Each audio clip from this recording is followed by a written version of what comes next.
Salut à toi et bienvenue dans cette nouvelle vidéo. Alors, je fais cette petite capsule rapide parce que j'ai eu une discussion avec un abonné de la chaîne. Il m'a contacté parce qu'actuellement, il passe des moments très difficiles.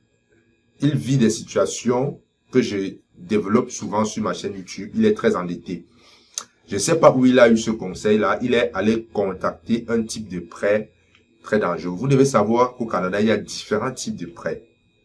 Lorsque vous allez avoir des situations, vous allez aller, n'est-ce pas, demander conseil à quelqu'un. La personne va soit vous donner des bons conseils, soit vous mettre vous donner des conseils qui vont plutôt vous conduire vers, n'est-ce pas, votre échec. Alors, qu'est-ce que la personne a fait? La personne a contacté un type de prêt qu'on appelle les prêts sur salaire. Je répète encore, les prêts sur salaire. Il y a différents types de prêts au Canada. Ça, je pourrais faire une vidéo là-dessus. Mais on va se concentrer sur ce prêt. Alors, qu'est-ce que c'est qu'un prêt sur salaire? Un prêt sur salaire, c'est un prêt à court terme dont les taux d'intérêt sont souvent très élevés.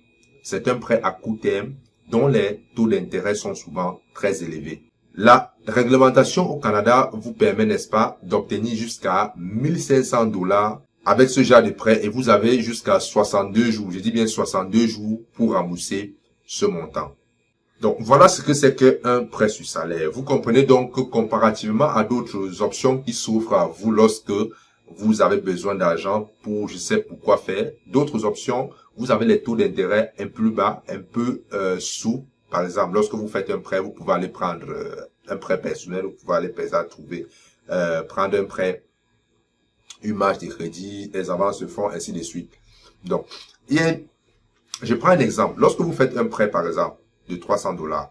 Je vais prendre un prêt. Lorsque vous voulez emprunter, si vous prenez 300 $, ok, à travers un prêt sur salaire, mais vous allez payer les intérêts. Vous allez payer les intérêts lorsqu'il s'agit d'un prêt sur salaire de 51 $ sur 14 jours. Or, avec une marge de crédit, ça va vous coûter environ 6 $ et une avance de fonds sur carte de crédit, ça va vous coûter à peu près 8 $. Vous voyez la différence. Je répète encore. Lorsque vous faites un prêt sur salaire, n'est-ce pas, sur un montant par exemple de 300 $, sachant que le maximum que vous pouvez obtenir auprès d'un prêteur sous la forme de prêt de salaire, c'est 1500 $. Maintenant, lorsque vous prenez 300 $ sur 14 jours, avec un prêt sur salaire, vous allez payer environ 51 $.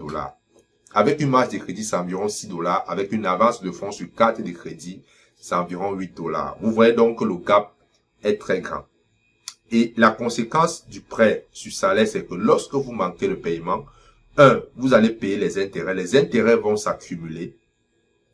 OK? Les intérêts vont s'accumuler et le mois qui suit, vous allez payer non seulement vos paiements initiaux, mais vous allez également payer les intérêts sur les montants, les impayés cumulés. Vous voyez qu'à un moment, ça va créer ce qu'on appelle un effet, une boule de neige. Et vous allez arriver à un stade que vous, n'est-ce pas, ne pourrez plus. C'est-à-dire, le prêteur va simplement vous amener, faire un recouvrement tout simplement. Et cela peut conduire à la faillite et ça peut brûler, comme on dit au Québec, brûler votre dossier de crédit. Je faisais cette petite capsule pour attirer votre attention. Vous qui migrez ou vous êtes au Canada, faites très attention à ce type de prêt. Je répète encore, le prêt sur salaire. Je pense que ce jeune homme aujourd'hui, le conseil que je lui ai demandé, c'est d'aller voir, n'est-ce pas, un conseiller.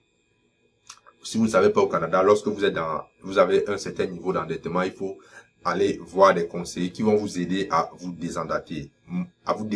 Excusez-moi. Moi, c'est ce que je lui ai conseillé parce que dans ce genre de situation, je ne vais pas jouer au charlatan. Et je pense que maintenant, il est en train de passer des très très sales moments. Je fais cette vidéo pour attirer votre attention pour que vous ne tombez pas dans ce piège. Il y a d'autres options. Et lorsque vous regardez bien, le jeune homme a pris ce prêt-là pour quoi? Pour acheter des choses, pour prouver aux gens ce qu'il n'est pas. Ok, je ne vais pas entrer dans les détails, c'est sa vie privée, je ne le juge pas, mais je n'aimerais pas que vous tombez ce piège. Le conseil que je vais vous donner pour terminer, il faut vous éduquer financièrement.